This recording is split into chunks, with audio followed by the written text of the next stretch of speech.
Hello, everybody, and welcome into a new edition of the Patriots Beat podcast here on the CLNS Media Podcast Network and on Patriots Press Pass. I'm Evan Lazar, joined as always by Alex Barth. And Alex, not exactly the most exciting game to get up for on a Sunday afternoon following New Year's Eve and New Year's Day, but the Patriots will take on the Jacksonville Jaguars on Sunday. There obviously is a lot on the line for New England in terms of playoff implications coming off two straight losses. But I think the biggest question going into this game for the Pats is you look back and a lot of the questions that have been asked to the players this week as well about that week 7 win over the New York Jets. The Jets come to town.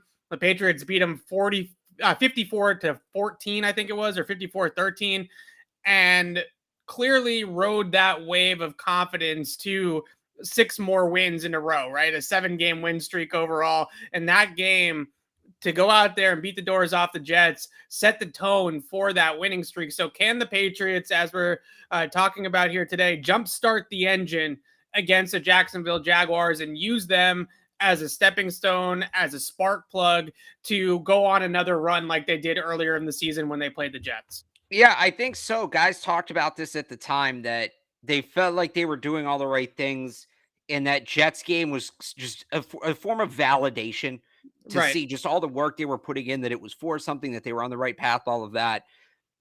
Now, I wouldn't necessarily say they've been doing the right things the last 2 weeks Sure. on the field like they did against the Colts and the Bills, but maybe behind the scenes, something like that. I do think that it can be a momentum boost. They have to win big. It can't be comfortable. Like, I think they need to win by at least 3-4 touchdowns to make that happen. But I do think a get right game in that sense, yeah, could be some sort of validation, vindication for this team as they move forward. Yeah, this team specifically has that week 7 game. I think obviously when you lose some games late in the year, the 2018 season is consistently the one that comes up, right? The Patriots lose back-to-back games to Pittsburgh and Miami, then they win 2 straight against the Bills and the Jets, and they go on a run and win the Super Bowl. Now, no one's saying that team had Tom Brady and 2 other Patriot legends on it, right? Rob Right. Gronkowski and Julian Edelman were on that team. A defense that had maybe some more proven cornerback talent, at least, right? Was Stephon Gilmore, I would say, being on that team. Nevertheless, I wouldn't go full 2018, but I do agree that there is a path here that if the Patriots, the score of that Jets game, I just looked it up again, 54-13. If the Patriots hang a It's 50 still their burger, most lopsided win of the year. yeah, if the Patriots hand a 50 burger to the Jags, then that certainly is going to go a long way. And I think specifically as we start to get into this quarterback matchup, probably the only juicy angle of this game at all is Mac Jones versus Trevor Lawrence and having 2 rookie first round quarterbacks go head to head. Mac Jones in particular, you definitely feel like could use, it's almost like a basketball player when you start to see shots fall, right? The Celtics today, for Right. example, after the other night, they go 4 for 42 from 3 against the Clippers, and then today they started to see some shots fall. For Mac Jones, it's basically the same thing. You start to see some of these throws that you weren't making in the last 2 weeks start to go in, start to hit some touchdown passes, potentially start to get a groove back with Hunter Henry and Kendrick Bourne back in the lineup in a full capacity. That is probably where the Patriots would like to start the most. Their defense obviously needs a get right game too, but seeing Mack roll a little bit in this game and seeing Mack cook a little bit more in this game than what we've seen in terms of inconsistency over the last couple of weeks, that would be probably the most important thing, I would think. Because with a rookie quarterback, as much as Bill Belichick said that Mack is consistent and he gave credit for Mack being a consistent player all year long, there is still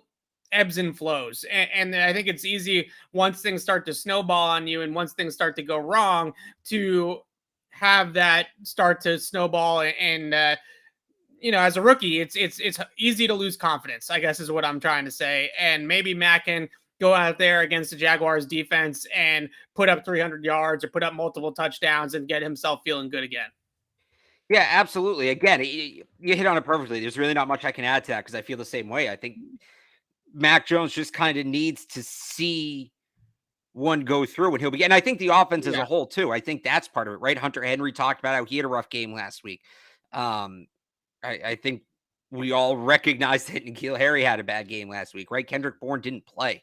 So I think these are maybe guys that just are cold. They're cold and they need that little bit of a boost. And what a better way to get it than against not even the Jaguars, like half the Jaguars with all the guys they have on COVID. Yeah. Okay. Last thing here, and then I want to play our game of fact to fiction. Anybody on the Jaguars not named Trevor Lawrence, because we're going to talk about Lawrence here in a second. Anybody else on the Jaguars worry you in this game? Is there any player on their roster that you look at and say, if this is a game, if this is competitive, it's because player A had a huge game? Is there anyone that in Jacksonville that you think is capable of delivering that type of performance? Yeah, so I'll give you one that does and one that did. One that does is Josh Allen. And maybe I'm just shell-shocked and I don't want to see Josh Allen ruin the Patriots 2 weeks in a row. He's been on COVID all week, so we'll see how much he plays. I just think he's a really good player, right? He was a major reason they beat the Bills a couple months ago. And the Patriots offensive line, specifically Isaiah Wynn, hasn't been its best the last couple weeks. So all of a sudden he gets in there, he creates a couple turnovers. He created 3 against Buffalo, right? So he can flip a game. I'm not saying he's going to by any means, but if there's, I kind of go into it. Part of the way I prep for games, or one of the things I do to prep for games, is I look at who is that game ruiner on each side of the ball. If Jacksonville has one, I would think it's Josh Allen. So there's that. The other one, and you're going to roll your eyes at me at this, and he's not playing yet. He got put on IR on Monday, but that would be, where is he here? You don't even know his name. Punter Logan Cook. Because, of course, the Jaguars have one of the best punters in the league, and we've seen the Patriots struggle on special teams at times. So, again, maybe he had a chance to flip the field. But he, again, goes on IR with a knee injury on Monday. Now they have Joseph Charlton instead, who has the lowest net average of any punter in the league with at least 20 punts. He started the season with the Panthers, got cut. Now he's with Jaguars. So there's going to be opportunities for Gunnar Olszewski in this game. But anyway, to get back to the point, Cook's probably a top 5 player for the Jaguars, their punter. So I know that's not. Laugh because Jake Bailey was probably a top 5 player on the team last year for the Patriots. Well, just kind of here's my point. Yeah. How much worse would have been for the Patriots last year without Jake Bailey? Right. So I'm saying, like, the Jaguars, as rough as they've been, they don't have one of their top weapons. And again, he was pretty good this year. Cook was, in terms of flipping the field and all of that. Now the defense sucked and teams were going for long drives against them. But now instead of having to go 80 yards, they might only have to go 55, 60. So that could be, maybe they get an extra touchdown or 2 out of that. And again, I think this game is about running up the score.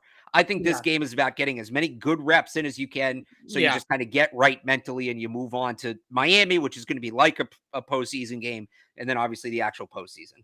Yeah, I think Josh Allen's the name that I was going to bring up as well. A guy that has on his resume a few of those games where he has gone in and wrecked a game. You talked about the Buffalo game against the Colts this year. He had a 9 pressure game, right? 5 quarterback hits and 4 hurries. It really took that game over. He is a guy that likes to line up over the left tackle, right? He's going to be on that side of the line more times than not. So this looks like a game to me for Isaiah Wynn where you cannot be the reason why this game is competitive if you're Isaiah Wynn, right? This is a tough matchup for him.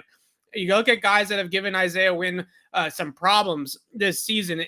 A lot of people have, but the guys that have in particular are these explosive, long, athletic, first-round talent type of guys, right? Like Joe Tyrone or Randy Gregory.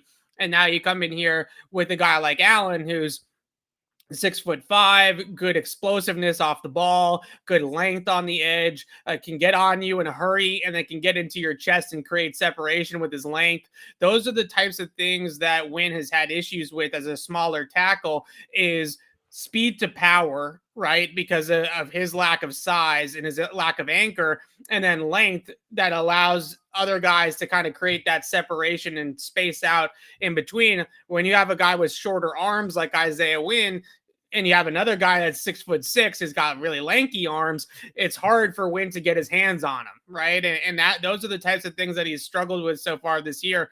So I look at Josh Allen and I see a player that could give Isaiah Wynn some problems. They might need to, if Allen gets rolling, and pass rushing is very much a repetitive, rhythmic thing. So if Josh Allen gets rolling, you might see some Brandon Bolden chips. You might see some delayed releases by the tight ends, making sure they stay in and give a shiver to Josh Allen before they release into the pattern, things like that, because he's somebody that could give Wynn some problems.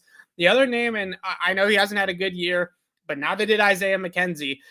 Tavon Austin is like low-key sneaky in this game, I feel like, because he's got a very similar skill set to Isaiah McKenzie, right? A return specialist with good speed. You look at that game plan, and if Darrell Bevell and the Jaguars are trying to ruin New England's postseason hopes a little bit here this week, they're going to look at that game plan by the Buffalo Bills, and they're going to say, well, we have a 4-3 return specialist in Tavon Austin who we can just run across the field too, right? He doesn't need to run a great route. He just needs to run across her. And in a lot of ways, I think that this is a really good test for Miles Bryant, for the Patriots secondary, for the Patriots linebackers, who I thought were extremely passive. And I'll throw Kyle Duggar in that conversation as well. Extremely passive, not physical, weren't willing to jam or redirect receivers and just let Mckenzie run free in the open in the middle of the field with no resistance whatsoever. If they let Tavon Austin do that, then I think he's got some speed and some juice that he can maybe get across the field in a similar way. Now, I know he hasn't played a lot either with COVID. Laviska Shenault's back. He started in Laviska Shenault's place last week. So I don't know how much of Tavon Austin they're really going to use. But he looks to me like a player that has got a similar build and speed and skill set in general as somebody like Isaiah McKenzie. And I feel like the Patriots took Isaiah McKenzie lightly last week, right? I think they looked at it and they said, no Gabriel Davis, no Cole Beasley. We got this, right? Just don't let Stephon Diggs go for 200 yards and we'll be fine. And they forgot about Isaiah McKenzie. I think one of the things that really stood out too about McKenzie's day, you looked at that route chart that Next Gen put up, and all he's doing is running crossers.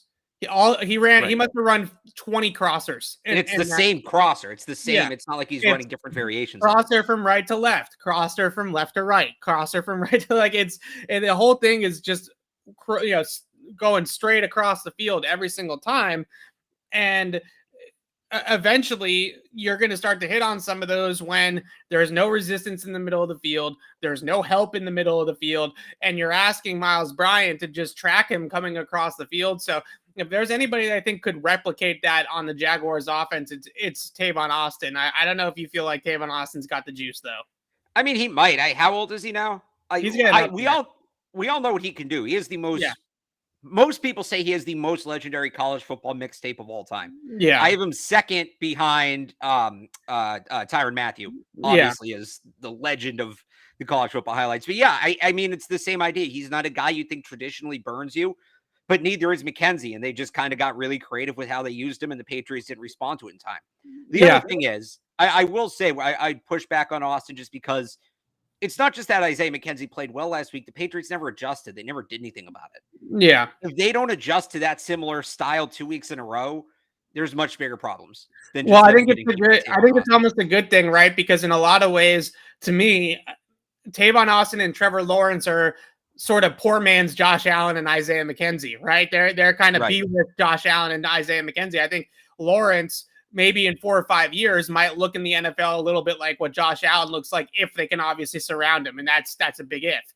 But in terms of his skill set, his arm strength, his mobility, certainly. So this is a good game to come right after the Bills game, because this is almost a preseason, a warm-up, a tune-up, right? In an offense that I do think can beat you with crossing routes. I do think has an athletic quarterback that can get outside the pocket and make throws on the move. So can they execute a game plan of keeping Trevor Lawrence in the pocket, taking away the single high crossing beaters, and learn from their mistakes last week? I think the Jaguars will try to replicate some of that stuff. They just might not do it at as high of a level. So it might give the Patriots an opportunity to learn from some of those things and do some things differently and see what works and see what doesn't against an opponent that, quite frankly, they should blow off the field anyways. Yeah.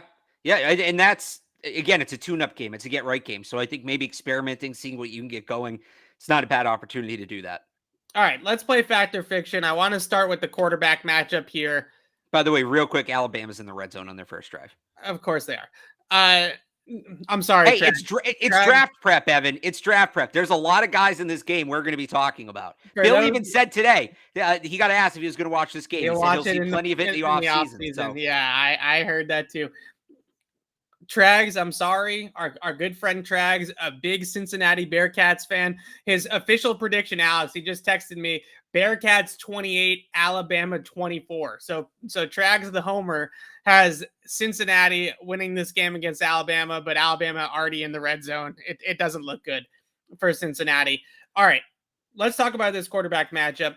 Fact or fiction, Alex, there is an argument to be made for Mac Jones going ahead of Trevor Lawrence in a redraft. Fact or fiction? Fiction. Because, and it's nothing against Mac. It's just Trevor Lawrence was such an elite raw prospect. And how many times have I given the nature versus nurture speech, right? Right. Trevor Lawrence isn't struggling because of Trevor Lawrence. He's struggling because of the mess he got put in. Switch him. Put Trevor Lawrence in New England and in Mac Jones in Jacksonville. Patriots are probably winning the division right now. Patriots might be a 12-win team with Trevor Lawrence. And Mac Jones is probably, if it's not great. It's not great because he just wouldn't have the help around him. So Lawrence, it's revisionist history at this point. And Lawrence was clearly the pick at the time. He's not struggling because of his own shortcomings. I think you can, if you want to give me any other quarterback, I would say that that's a fact. But Trevor Lawrence is still a generational talent who got absolutely boned by having to play for Urban Meyer. I'm actually really surprised at how well Trevor Lawrence, there we go, has handled this situation. Right? Getting drafted. Realistically, it probably could be a lot worse. Oh, by the way, Slade Bolden touchdown. Future Patriots, Slade Bolden.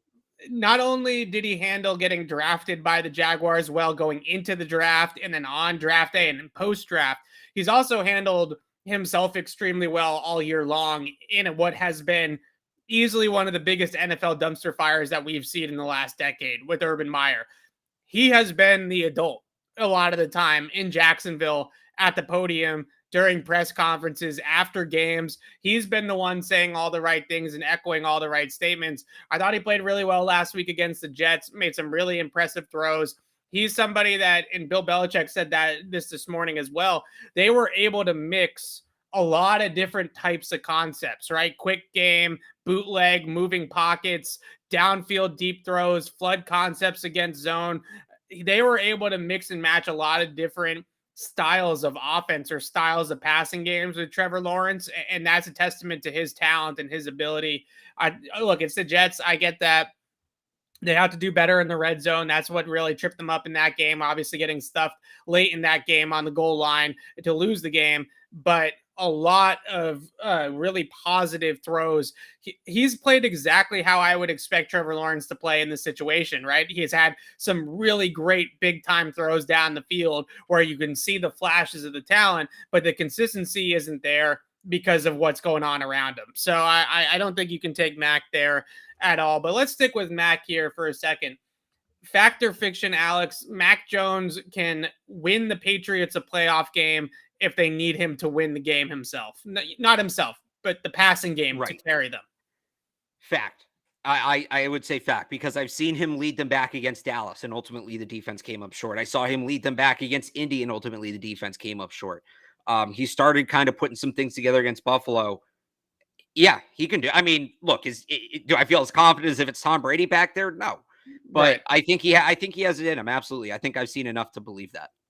I think there's two different conversations with Mac. I think one is a off-season conversation about how he improves and how he gets better and how he grows as a quarterback, certainly from a mechanical standpoint, and being able to maximize his velocity on his throws, right? Because I think at sometimes, especially when things get away from him a little bit, he does lose his, I call it, his mechanical chain, right? From top to bottom, from the ground up. You want to be able to generate velocity from really your hips and your shoulders are the two most important areas. And you have that torque, right? You try to spin your hips and shoulders on that same axis and be able to whip it. I think Mac Jones is going to have to work with the quarterback coach in the offseason, maybe a Tom House type guy, Quincy Avery, call up one of those two guys and have him work on that kinetic motion of his.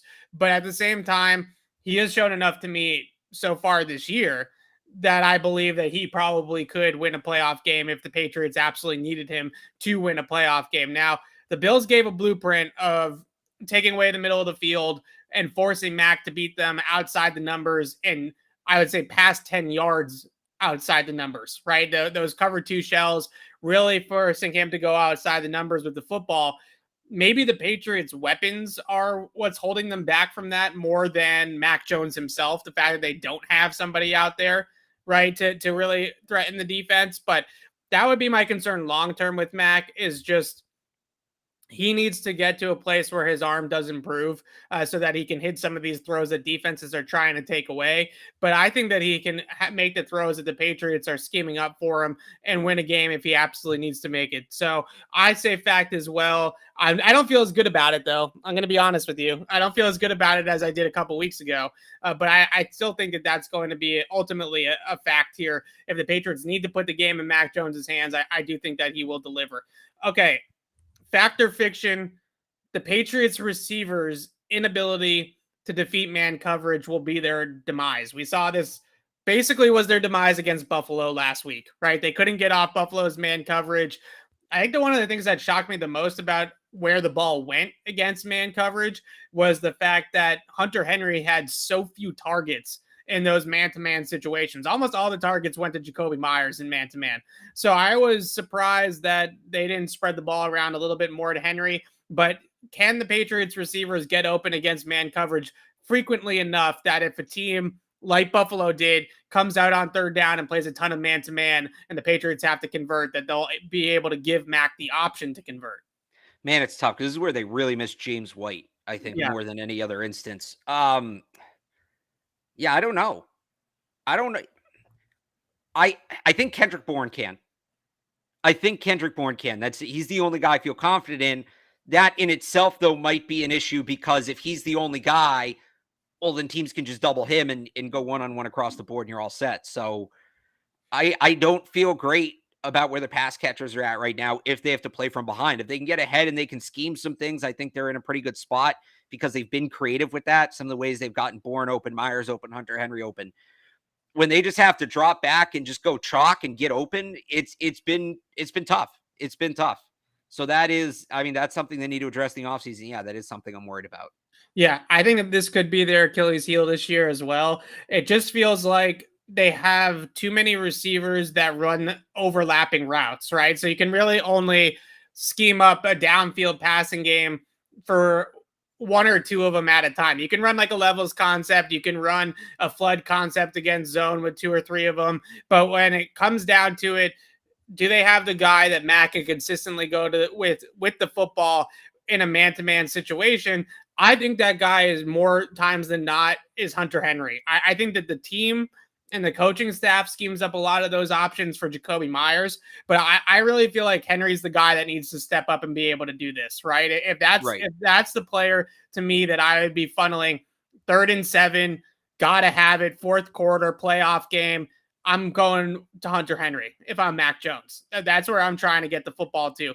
And I thought that was a big reason why they struggled so much against Buffalo and man is that they didn't try to get the ball to Hunter Henry in those types of situations. They were really trying to get it to the receivers, Bourne and Myers. And I think in a lot of ways, they looked at the injuries that Buffalo had at corner, no Tre'Davious White, right? Trying to go after Dane Jackson and Levi Wallace and Teron Johnson. Those guys were able to hold up and they were able to play better coverage and the Patriots route runners were getting open. So I still think this team, and the biggest thing that they are probably missing as an offense, and this is, again, probably more of an off-season topic as well, is that explosive inside receiver.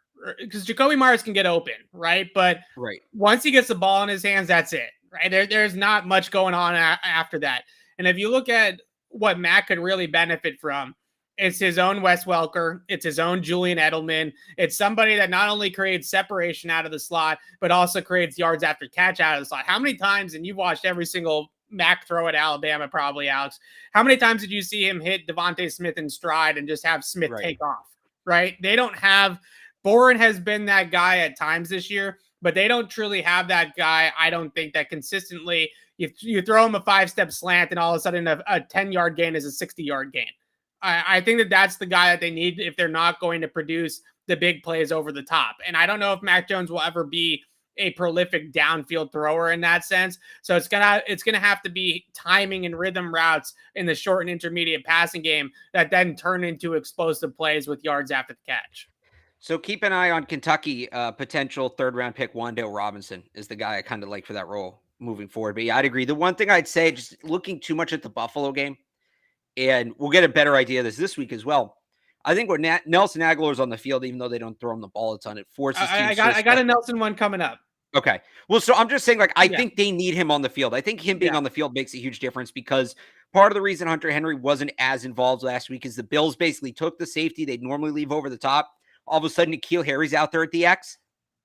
They're not worried about putting that safety over the top, right? Yeah. All of a sudden, that guy crashes down into the box, and he's helping either just take away the middle of the zone, or he's helping with Hunter Henry and man. So, and they did it on some other receivers too. But I think having Nelson Aguilar out there does make things a lot easier for them beating coverages offensively. I'm not saying that they're fine, that everything's okay when they have Nelson Aguilar out there, but it's better.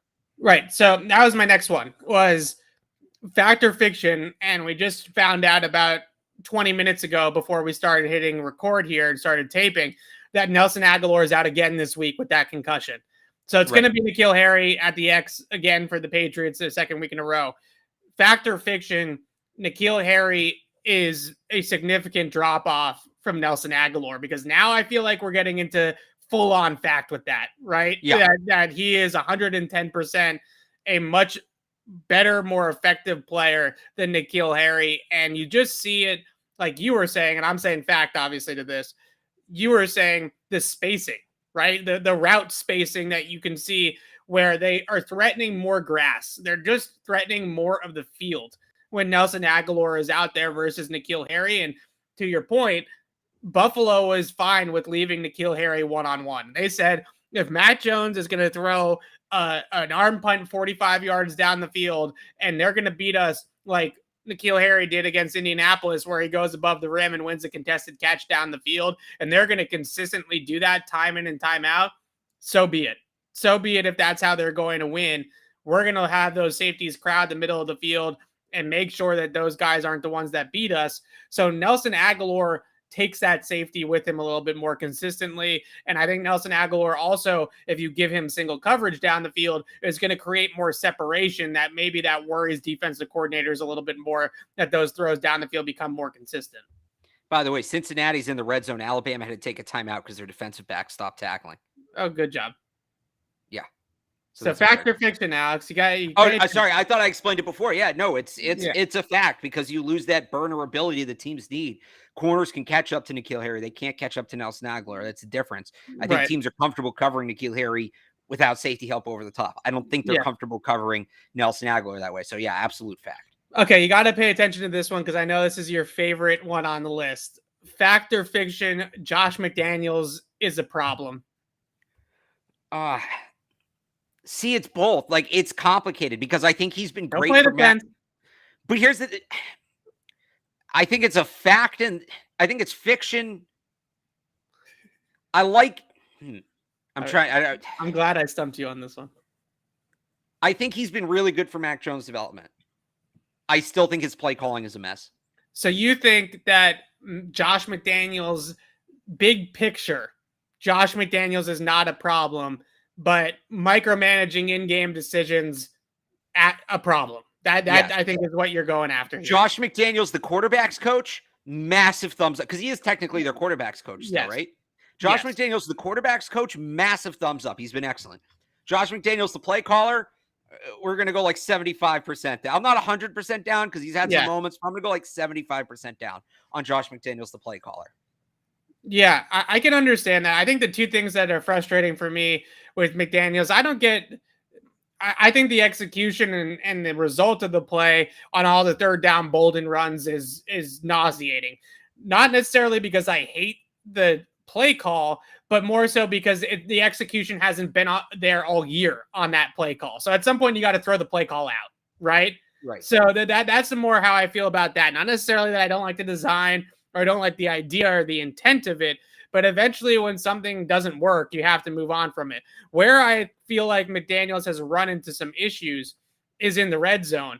And I feel like when I watch the Patriots red zone offense and I chart the red zone offense in my tape studies, that I'm watching them go through a training camp practice down there, right? Where everything is basic vanilla concepts that you and I, when we were out there at practice and during the month of August, during camp, we were watching the same red zone route combinations that they're still running now in almost January, right? So at some point, when you start to put all of that on tape and you start to put it consistently on tape, then teams find your tendencies, right? Teams find your tendencies. Teams get a feel for what you're doing down there. And the lack of creativity in the red zone or the lack of counters in the red zone has been, to me, the biggest problem that Josh McDaniels has had all year long. And the frustrating part about it is that it's not like they don't have guys that can be successful down there, right? They have right. Hunter Henry, Johnny Smith. I keep on coming back to this, and it's flabbergasting me. He had 9 red zone touchdowns for the Titans last year. He has 1 red zone touchdown for the Patriots this year. 9-1.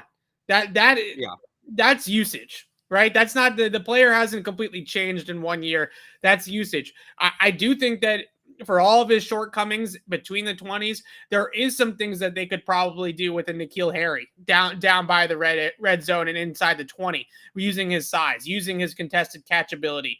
I do think that there's more motion and more options in terms of jet sweeps, pop passes, things like that the Patriots could incorporate in their red zone offense. So I don't get too caught up in each play call with Josh McDaniels, but the red zone package, if you will, or the red zone game plan and insert, that in general has been way too bland and vanilla pretty much all year long, especially this late in the year. So you can blame the weapons, you can blame the rookie quarterback, but ultimately at this point, they need to take the training wheels off. And if they have some interesting schemes, some different things, some wrinkles, there's no more time to waste holding those back. Now, don't unveil them against the Jaguars, right? I mean, that's not the game that you bring them all out.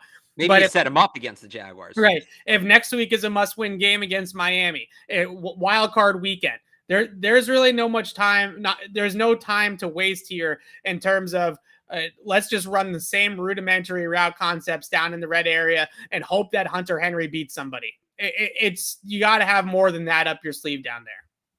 By the way, future Patriot Henry To'o with a great pass breakup in the red zone. Cincinnati kicked a field goal. So I actually love this. I love how I make a point and then you just update the Alabama score and then we move on and segue to the next one. No, I'd have thought on that. But I do want you to watch. No, after we get off and you watch second half, I want you to watch number 10 for Alabama. I think with Jonnu and Henry too, it goes to your point. They're really good at scheming things open. They're really good at in play design, making things happen. But great game planner, great play designer. But here's the thing: there's certain players where you don't necessarily need to design. They're just physically gifted, and that you use that to the advantage. Yeah. There seems to be a mental block, and it applies to Harry and it applies to Jonnu Smith, where they're trying to scheme these guys. They're not guys you need to scheme open. They're just so athletic, they're naturally going to be able to win. You just kind of need to trust them to do that. Yeah. And there seems to be a mental block or a hesitation or however you want to qualify it. There seems to be some issue in doing that for the Patriots where they just won't let these athletic guys be more athletic than their opponent and get open in that way.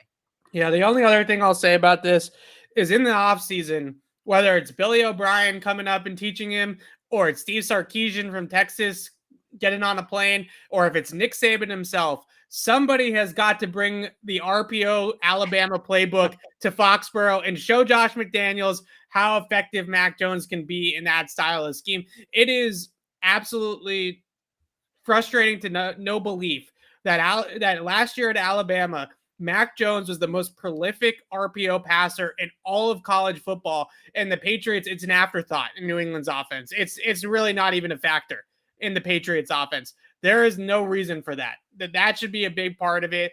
I hope that this offseason they can install an RPO package. And I'm not talking about Mac running around. I'm talking about run pass options where he's either handing it off or he's throwing the football. Those are the two things. So that's the one other thing I'll say. I continue to be frustrated by that one. Okay, let's move over to the defensive side of the football here, Alex, and do some more of these. So we talked about the Patriots' inability to get off man coverage on offense. the Patriots' inability to play man coverage on defense will be their demise. Fact or fiction? I'm gonna go fiction on that. Will be the demise of the defense or the demise of the team? Like, that's the defense. Like, so Yeah, that's the defense's biggest issue. But I think the issue offensively of beating man coverage is a much bigger issue. So fair. if they lose a game because the defense lets them down, that's why. But I think it's more likely the offense lets them down. So does that make sense? Like, Yes, but you are concerned that the offense, or excuse me, you are concerned that the defense has some issues playing man coverage. yeah, I think the pass rush is going to find itself, right? Yeah, I think the run defense is there. That's pretty much all I'm worried about. And it goes back to something I've been talking about since March. They don't have enough corners. They yeah, don't have enough corners to play the game the way they want to play it. And it's becoming glaring now. Once you start missing guys, right? Jawan Williams kind of not panning out, not being able to work out, and you lose John Jones, it's pretty apparent they don't have the depth at that spot they need to have. yeah. I think that there's a lot of second guessing about the personnel decisions that the Patriots made against Buffalo. Having Jawan Williams and Shaun Wade both be inactive in a game that you knew was probably going to be a pretty pass heavy game plan for the Bills was not a great decision in hindsight, right? I mean, that really hamstrung them to the 6 guys that they were rolling out there, and they had no other options to go to, right? There was no way to pull Miles Bryant off the field. There was no way to change up the matchups because they had the players that they had active in the game, and that was it. Maybe, and I'm not saying that Jawan Williams would have won them the football game by any stretch of the imagination, but maybe if Jawan Williams is active in that game, you can move Jawan Williams onto Emmanuel Sanders and Jalen Mills onto Isaiah McKenzie, and there's just a different look, right? It's a different matchup. And you could say the same thing about Shaun Wade. If you think Shaun Wade's a better player than Jawan Williams, then fine. But because they were both inactive, they had to roll with those 3 corners, and that was all they had. There was no other options. So I think that was probably the most frustrating thing from a coaching standpoint, was that decision really came back to haunt them in a game that they needed. They needed defensive back depth. They needed some other options. They needed some other people that they could throw at it, and they didn't have it. So that was a big problem with them. The man coverage stuff worries me because it's not necessarily just about, okay, can Jalen Mills guard his guy? Can Miles Bryant guard his guy? Can JC Jackson guard his guy? Can Duggar guard the tight end? The whole puzzle needs to fit together, right? And I think what we saw against Buffalo was a lacking pass rush, lacking contact at the line of scrimmage, just giving guys free releases all over the field. And in order for them to play good in man coverage or play well in man coverage, they need to have all 11 contribute to helping out the corners. You have to marry the pass rush. You have to marry the jams and the redirects. You have to marry the help defenders over the top, because they don't have Stephon Gilmore, JC Jackson, Jonathan Jones, and Jason McCourty anymore, where they can just allow those guys to play man to man straight up and not worry about it. Miles Bryant needs some help. Jalen Mills needs some help. Those guys need support. They need the pass rush to get home. They need redirects when the receivers are at the line of scrimmage and running across the field. They need help defenders from the safeties closing off the middle of the field when those crossing routes come through. And against Buffalo, they weren't able to do that, and they weren't able to piece it all together. I think that there's an option. They have the ability to do that. But the question is can all of it marry up at the same time when you're facing a Buffalo, a Kansas City, one of these high-flying offenses? So we'll see what happens with the man coverage, but it's certainly a little bit of a concern here. All right. Fact or fiction, and I hate that I have to bring this one up, but it is something that I feel like we have to talk about. Fact or fiction, is this Dante Hightower's last season with the Patriots? Free agent at the end of the year. Yeah. Hasn't looked great this year. I think retirement's probably on the table at this point for Hightower. It got to the point, Alex, in the Buffalo game, they had to pull him off the field. Right. He didn't play in the fourth quarter of the game against the Bills. Well, he might also been hurt, right? He's been Yeah. kind of dealing with, he's back on the injury report this week. He'll be 32 when free agency starts. It might be. The only thing is they really have nobody behind him, because Juwan Bentley's a pending free agent too. He's going to get paid somewhere. Like, he's, I think, going to get paid by the Patriots. He's a solid player. I don't think so. Because is he that much better than Landon Roberts? And they didn't pay Landon Roberts. I think he's better than Landon Roberts because he's bigger than Landon Roberts, right? He fits the mold a little bit more than I would say Landon Roberts did, because Landon Roberts was a thumper, but he was an undersized thumper, which made him a little bit of an odd fit. I think Bentley at 255, 260 is pretty much exactly what they look for. So maybe that's the move, but behind him, is it Raekwon McMillan coming back next year? He's coming off a torn ACL. Is it Right. Cameron McGrone? Is it? I think Josh I don't think is Hightower's looking, playing yeah. anywhere else.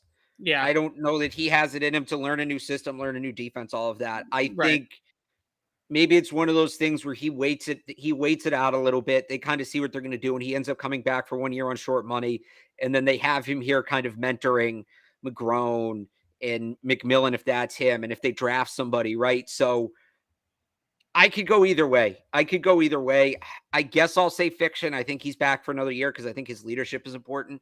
I will say the bigger question to me is Devin McCourty. And I apologize if you had that one next. No.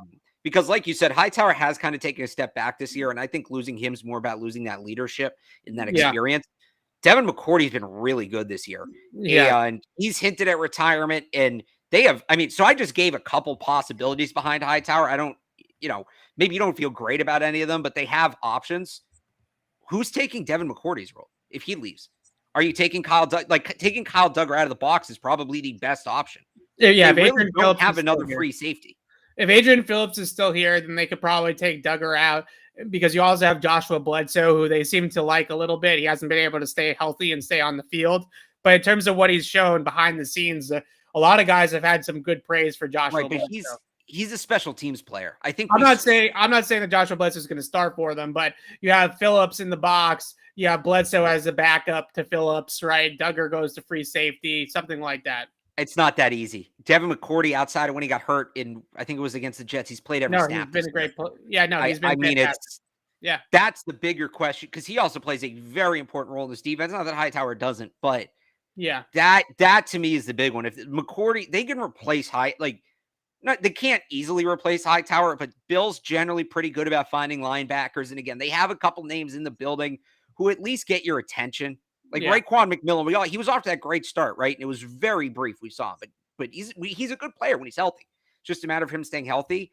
I wouldn't take Duggar out of the box. I think having Phillips and Duggar in the box, it's so good for the defense to be able to operate that way. I think you make your defense worse if you take Duggar out of the box. Whether it's the draft, whether it's free agency, whatever, they're going to have to do something big to replace Devin McCourty. So he's not to totally railroad your question, but because something I've been going through as I kind of start to get ready for my postseason coverage here is, those two guys. I think the answer on those two guys is the first big question of the offseason. And if I had to pick one to return, it would be Devin McCourty. Yeah, Devin McCourty, I think, is a priority for them in free agency to incentivize him to play again, to keep him here. I don't think he's going anywhere. The only place that maybe he could go is down to Miami with Jason, right? I don't think that that's happening, but at this stage of his career, I don't see Hightower or McCourty playing for a different team. I just don't think that that's where their heads are at. Hightower is a really interesting one. I think that this is fact that this is his last year with the Patriots. I think he's going to retire. This is just a hunch. I have no inside information. I think he's going to retire at the end of the year. When a player like Hightower recognizes that he's not an every down player anymore, he could re-sign here. He could be a captain. He could be a team leader. He could play on first down, right? He could go that entire route, right? And be more of a situational guy. But when you've dominated at the peaks that Dante Hightower has dominated, do you really want to be there just to be the guy that's leading the group as almost a de facto coach, right? Do you want to be a Brian Hoyer, of the linebacker group? I don't think so. I think that he's somebody that wants to go out with some on top to a degree, obviously, and be someone that doesn't completely just ride the coattails of other guys and things like that. McCourty, I think he will be back. I think that he's a really important piece as well, not only as the defensive quarterback, right? The leader of the secondary on the field, off the field, all that kind of stuff. But he's also just played really good football this year, as you said. So I think McCourty will be back. So fact last year for Hightower, fiction last year for McCourty. Last one here, Alex. Yep. Fact or fiction? Matty P and Steve Belichick have too much influence on the Patriots defense. I joked with you about this one the other day because I think this is fact. When I saw Christian Barmore drop off the nose in a pivotal moment and replace the Mike linebacker in a blitz, I got such Matty P vibes from that. It was not even funny. I think some of these game plans have Matt Patricia's fingerprints all over them. Some of the bend don't break stuff, some of the zone stuff that they've done where they're just giving it up underneath and allowing it to go underneath and all that kind of stuff. 3-4 man rushes, the whole contain rush plan. I don't know if that's ever worked consistently. It works in spurts, right? But Right. if you don't put a pressure, I don't care if it's Josh Allen, I don't care which quarterback it is. If you don't actually apply some pressure, you can't. There was so much from the Patriots pass rush, 3 or 4 man rushes where guys are just standing there and staring at Josh Allen.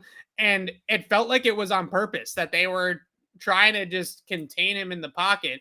But if you give these guys all day back there to throw the football, they're going to do exactly what Josh Allen did to you on Sunday.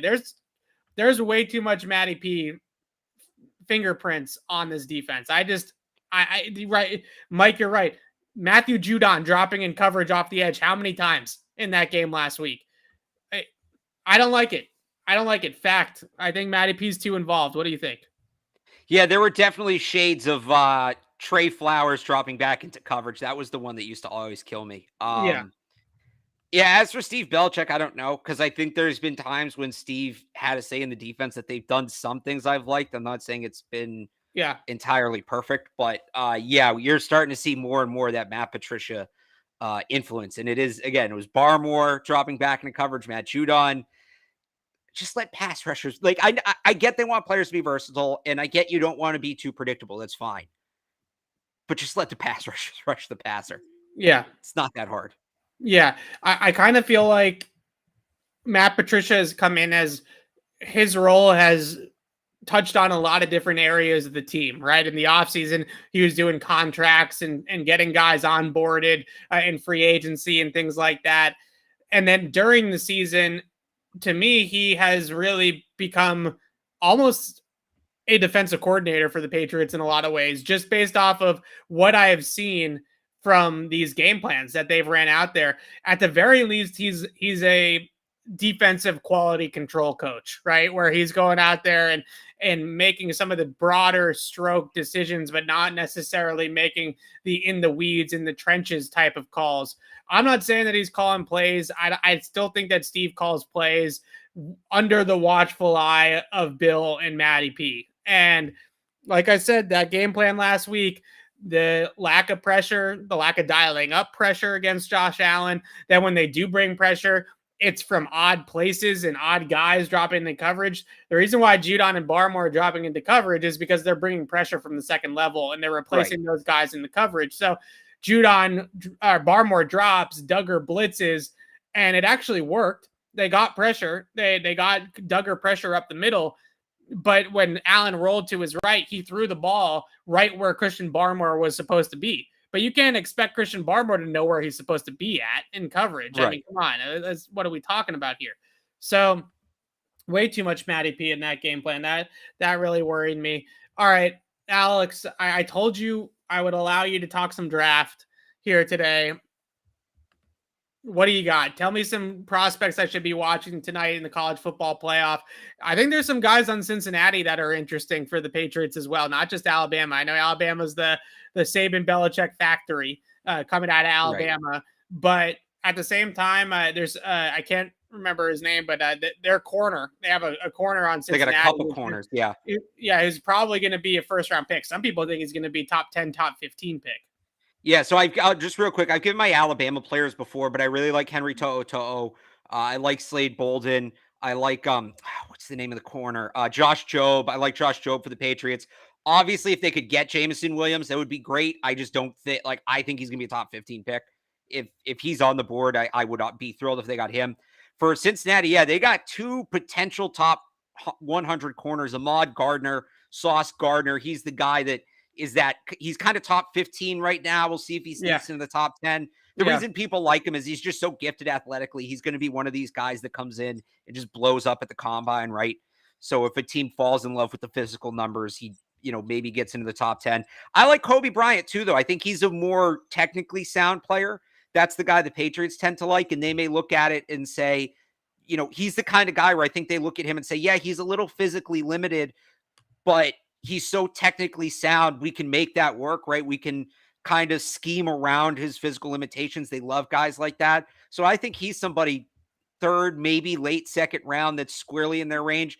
And if you look a little later, I like their safety, Brian Cook, too. I think he's a guy who can, he's kind of the typical Patriots safety where he doesn't do anything. He's not going to jump off the tape. He doesn't stand out to you, but you kind of watch him and you're like, oh, hey, this guy's in the right place at the right time a lot.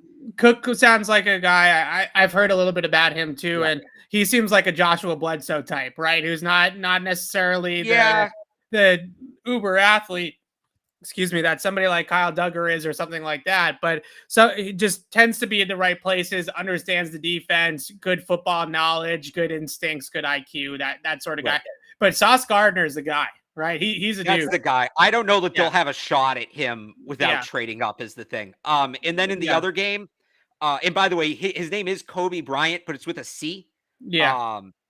It's C and then a Y at the end, although he wore number, I think, 13 all year. He's wearing number 8 in honor of that Kobe Bryant in the bowl game today. And he obviously would be able to in the NFL now. As for Michigan, I think Aiden Hutchinson is like the textbook Patriot.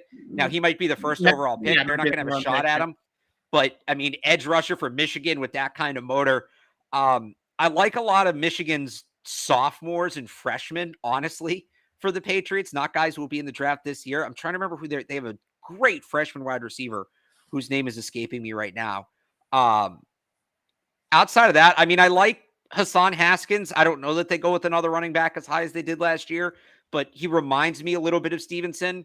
And if they don't plan on signing Harris long-term, he's probably somebody who could go into that role, right? Because they want to have those two backs. Georgia, and anybody on the defense, close your eyes, throw a dart at their depth chart. I think that guy's on the Patriots draft board.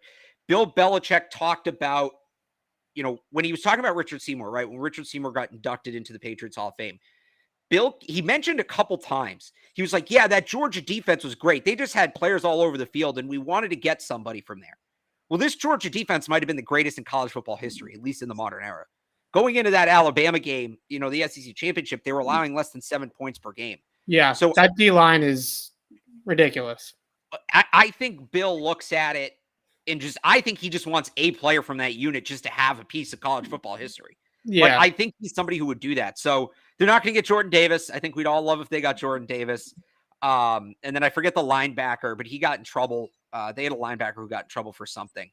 He's probably not going to be in the draft now. I want to make sure I get the right name before it was Adam Anderson. There is another linebacker I like, Nolan Smith. He can probably play middle or outside. He's maybe a late day 2 pick, probably early day 3. He's somebody I think makes a lot of sense for them. Yeah, he kind of fits unfortunately, he kind of fits the mold of those edge rushers they keep drafting and then not playing. Whether it's Chase Winovich, Ronnie Perkins, Josh Uche, like he reminds me of those players. So I think they'll draft him. Will they play him? We'll see. And then they got a safety, Ty Keith Smith, who's more like a 4th, 5th, 6th round pick. But he's somebody who I watch, and he does some of the things they like, especially for deep safety, which, as I talked about earlier, I think is a need for them. So the one name you didn't mention, I think, is probably because you think he's going to be off the board before they pick. Because 6'2", 190-pound people that run 4 threes in the 40-yard dash don't last very long in the NFL draft. But Jameson Williams. Yeah, so I did say if they can get him, absolutely slam dunk. Yeah. I think he's a 1,000-yard receiver, and he led the team in special teams tackles. Yeah, he's coming out. Get him. He's eligible this year, right? Or is that? Yes, he is. No, he is. He is. Yeah. He's going to be a top 15 pick. He to me, he's probably going to be a top 15 pick. The Patriots probably aren't going to get high enough to pick top 15. But we talked about the need for receiver talent in the offseason and stuff like that earlier. The Patriots have set themselves up nicely, I think, roster-wise, where they do feel like they're that number 1 receiver away from being a legitimate Super Bowl contender, right? They kind of have the rest of the roster figured out, honestly. They have complementary weapons to a number one guy. They got the Hunter Henrys and the Kendrick Bournes and the Myerses of the world. They have their defense pretty much figured out with a good mix of young and old players. Maybe they need another corner or fill in at linebacker if Dante Hightower were to retire. There's some spots there that they need to fill, but I have a lot of confidence that Bill can find a linebacker and a corner at some point later on in the draft. The Patriots are that Stephon Diggs move, that DeAndre Hopkins trade. They're there, I think, this offseason, where if they can take the cherry and put it on top of that number one weapon, Jameson Williams feels like the guy that if Nick Saban gives a thumbs up, I wouldn't even be surprised if they trade up a little bit to get him. If they're picking 20th or 21st and he's going to go 13th, I think Devontae Smith went 11th to Philadelphia last year or 12th. Sounds about right. Yeah. So there's an opportunity there. If they're picking 20th right at the fringe there because they made it to the wild card round but lost, they can definitely be able to move up, I think, from 20 to 12 and snag a guy like Jameson Williams. I love that idea. If they can't get a veteran receiver in the draft, in a free agency or via trade, to go in and aggressively pursue a guy that comes from a program that you're going to know every single in and out of the player, right? This is not N'Keal Harry where you're having a lot of conjecture or guessing about how he's going to translate into your system. You're going to know 110% if Jameson Williams is going to work out in New England. Yeah. So I love that. Speed, explosiveness, inside outside ability, catch it and run for 60 yards if you hit him on time. Play special teams, like you said, even a gunner, right? He's been a very good gunner for them all year long. Just seems like a 4-down player for New England. I love him. I love him. I think Bill would love him. I just don't, unless they trade up considerably. I don't think they get him. If you want to talk about first round receivers or even top 50 receivers, I think like the guy I'm starting to really get into is Josh Dotson out of Penn State. Just a really good route runner, really good ball skills, downfield threat. He's probably a little smaller than you want at that position. But again, you're not going to get the perfect guy picking where the Patriots are. But I like Jahan Dotson. I'll give you a couple more names too, just for the New Year's Day games. Obviously, Darion Canard, I've talked about before on the show, the tackle for Kentucky, 6'7", 350, whatever he is. I like him as a potential Isaiah Wynn or Trent Brown replacement. But you were talking earlier about needing that guy in the slot, right? Yeah. Kentucky's got a slot receiver, Wan'Dale Robinson. He hasn't declared yet, and there's some questions about whether or not he will. He's expected to be a late second, early third round pick right now, but he is this year's Kadarius Toney. He was a quarterback in high school. He got to Kentucky. He played running back. Now he's playing in the slot, but he still lines up in the backfield a good amount. You want to talk about a guy who can create after the catch. He's one of, if not the best create after the catch receivers in college football. He's incredibly explosive, athletic. He's going to be one of the fastest players at the combine. The reason people aren't sure he's declared yet is this wide receiver class is so deep. If he waits another year, he's probably a lock to be a first round pick. He's not going to be this year. He shouldn't be this year. He probably would be next year, but that's all the more reason I think if he's there on the board with the Patriots' second or third pick, let's say they don't go with Jameson Williams. Let's say they go with a tackle or a corner or a linebacker. He would make a ton of sense for them, and he would be a great fit. He's cut from that Tyreek Hill mold. He's not Tyreek Hill, but he's cut from that mold. And we talked last year, whether it was Kadarius Toney, Jalen Waddle, whether it was Jalen Darden, right? They needed that guy, that kind of move wide receiver. So if you get a chance to watch any of Kentucky's bowl game tomorrow, I want to know what you think of Wan'Dale Robinson. And then I'll give you one more receiver since we're talking receivers. I have no idea what to make of this guy. I really don't. His name's Devin Tompkins. He plays for Utah State. So I think he's the fastest player in college football right now, at least the fastest offensive player. He averaged like 24 yards a catch, something like that. Absurd, or he was late in the season. I mean, he's just the ultimate burner downfield threat. So he's a projected 5th round pick. You want the catch? Yes. He's 5'7", 155. Nope. So like, no. He's so and the whole thing tape, to me, but I don't know. The whole thing to me is it's twofold. One, they can't scout outside receivers. They just can't. Right. They can't scout this is more just a general thought. Right. They can't scout the X receiver. Well, I'm just talking about why I'm stressing them going after that move Z roll and as somebody that can be more explosive with the ball in their hands. They can't scout the outside guys. They can't scout the X's. And second of all, I don't think that that's ever going to be Tyreek Hill's like 5'10", 5'11". Yeah, but he's a lot more than 155. It was more the 155 part than the height. Yeah. So the biggest thing is that I think that he's kind of like Tutu Atwell then. I like Tutu Atwell's tape. He's just tiny. Is he that small? Tutu I want to make sure I got Atwell? his size right. 5'8", 155. I think I said 5'7". He's listed at 5'8", 155. So they can't scout the X position. They haven't been able to do it for 20 years. I don't know if the X position with Mac Jones at quarterback and with Josh McDaniels at offensive coordinator, unless you put Randy Moss reincarnated at that X spot, I don't know if that guy's ever going to be a high volume target in the Patriots offense, right? It just, those types of throws down the field, outside the numbers, it's not who they are systematically. It's not what Mac Jones's strengths are as a quarterback either. So to me, maximizing the middle of the field and then getting somebody that can horizontally stretch the defense and then run with the football, obviously, should be priority number one. So that's Wan'Dale Robinson to me. Like, I think the guy you're describing is Wan'Dale Robinson. I think is somebody that can do it too. He's more vertical. John, he probably could. That's not how he plays at Penn State, but he might be able to do it. Yeah. My concern is that not concern. My thing is, I think Nelson Agholor does his job.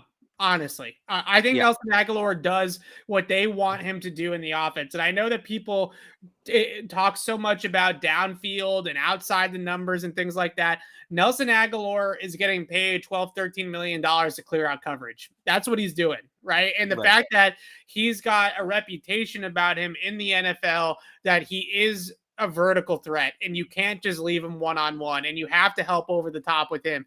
I don't think that there's anything more that they really want to look at that X spot. I don't think they really want to funnel the offense through an X receiver. Obviously, if you have a guy like Randy Moss, if you have somebody like Brandon Cooks and he's your best weapon, then you change things up, right? And you adapt and you build a system around him. But this offense wants to live in the middle of the field. They want to live at the short and intermediate areas and be more efficient, get the football out, that type of thing.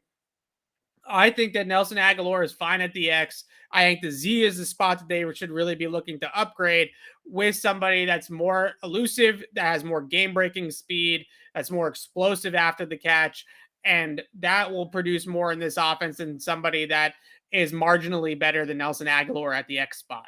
Now, if they, if they can go out and they can get Brandon Cooks or Randy Moss in their prime, then that's a different argument. But as of right now, guy like Jameson Williams, the guy you mentioned from Kentucky, Wan'Dale Robinson. I'm telling you, you are going to be who was the guy last year? Amari Rodgers that you were super into. I think you're going to get really into Wan'Dale Robinson this year. I think you're really going to like him. So I'm just throwing that out, and I'll be on that. I wasn't on the Amari Rodgers bandwagon as strongly last year because I thought there were a lot of guys like him in the draft. I'll be right there with you. We might take Wan'Dale Robinson in every mock draft this year. I just think he's such a fit. I just want somebody that after all this, he won't declare. I just want somebody that can run a crosser, an over route, a 3-step slant, a quick post, and take a 8-yard pass 60 yards to the house, right? You hit him on time, you hit him in stride, you put the ball on him, and he goes. They don't have that guy besides Kendrick Bourne, like I said earlier, has done it at times. But they really don't have that guy that's a game breaker. And to me, that's the most important thing. So we'll look and see with the draft in a couple months. And there's other things to talk about. But we figured in Jaguars week, I'd let Alex have his moment there to go over some of the college football playoff guys and some of the big bowl game guys. And we'll be back next week on Tuesday to break down this Jaguars game, look a little bit ahead to Miami, certainly reset the AFC playoff picture and reset the board and see where the Patriots stand after this weekend. A Patriots win and a loss by either the Raiders or the Miami Dolphins means New England is in. That would essentially make week 18 about seeding and potentially if the Bills were to get tripped up by Atlanta or the Jets. And I'm not I'm not discrediting that as a possibility, Alex. I'm not. Atlanta, they're not going to lose to the Jets. Atlanta's kind of been sneaky competitive at times this year. Atlanta's been playing a lot of close games. They have 7 wins, don't they? Yeah, they're the analytics hate the Falcons. They are 32nd in DVOA. Yeah, well, what do the analytics know? Right, but they've hung up in a lot of these games. That is an ultimate letdown game for Buffalo, right? You beat the Patriots at Gillette Stadium. You take back the division. That is an ultimate letdown game if I've ever seen one for the Buffalo Bills. It does help the Bills that they're at home in that game against the Falcons, but I wouldn't sleep on the fact that Buffalo might have some issues with either Atlanta or the Jets here down the stretch. I don't think the Jets will give them a game either, but maybe Atlanta. I don't know. Crazier things have happened. Alex and I will be back on Tuesday to recap Patriots, Jaguars, look a little bit ahead to Miami, talk about the playoff picture, all that good stuff on Tuesday afternoon, and then preview show ahead of the Miami Dolphins next week. It's crazy that we are at the end of the road here, or approaching the end of the road of the regular season. I want to wish everybody a happy new year, happy 2022. Let's hope that we can finally move past this COVID thing in 2022, Alex, and get back to real life in 2022. That's so. I think you talk about Bill Belichick got asked today about New Year's resolutions for the second time. I think everybody's New Year's resolution in America is let's get rid of or manage or whatever you want to call it. Get rid of. Why do we need to contain ourselves? Let's get rid of COVID. Let's get the hell out of here. Yeah, done with it. Yeah, I think that's where we're all at in terms of New Year's resolution. So happy New Year's to everybody out there. Thank you so much for listening to us this year, watching us this year, commenting, coming here live, all those good things. Even the people that troll on us, we really appreciate all of you. And we got big things planned in 2022 here on Patriots Beat, so keep it right here. But until then, signing off for Alex Barth, I'm Evan Lazar. Thanks for watching, everybody. Happy New Year.